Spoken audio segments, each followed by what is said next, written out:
دبيهاي نول واهيان دليل نعب واشدال دليل حلي ودروف إناد روح دافسا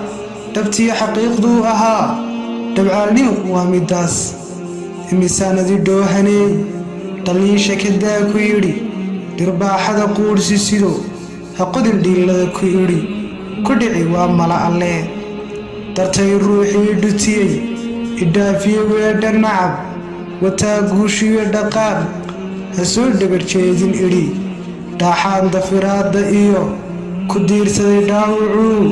dharaara la jiifayoon dhibtiisa jeclaaday badi imisuu dabinkaan dhigaa aniga ii dhuuntayoon ku dhacay godkii aan qodqoday weliba dhiillada xumaan dhabarka ha ku qaadi yidhi waxaan dhowr jeer qoraa dhaayuhu magacay dageen weliba dhabeer raaciyaa intaa ila dheeha oo waxaan dheeliga rabaa dhaarbeena u siistidaa dheeldheelka ku jeesayaa ruuxii dhabta ii rabaan qalbiga ka dhirbaaxayaa inteen digashada ka dhowr ku yidhi ha dhaqaajo ruux dartaa u luga ay dharaar sak dhexe adig kuu dhafree dhugasho weedhaada jecel qofkii kuu riyo dhadhabay dhambaallana kuu dhigdhigay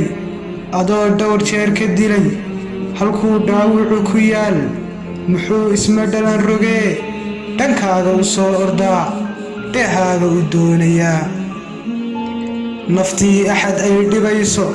dhacdii hurdadii ka caagay adoo dhayasaday dhibtiisa inaad u caddayso dhoosha damiirka dhintaa ku yidhi adigu dhagalaay dhagayso intaad dhalanteed dhuraysay intaad hadal dheersanaysay dhimbiisha intaad dhigaysay maxaan kugu dhagabarjeeyey ka dhowrsa waxbaa dambayne xaqiiqduna waa dhanaane ka xaabi wakaaya dheebso intaad dhimasaa ka badan intaad dhaqaseed saxdee dhaliisha intaad qaldayso qofkii dhaayaha ka dhowra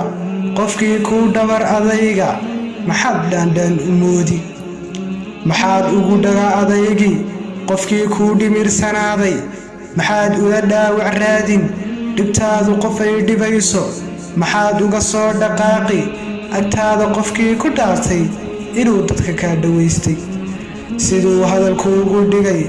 tabtuu u dhawaaq hadlaayay daliil isagan way ahayde maxaad uga soo dhex raadin erayo idinkala dhaqaaja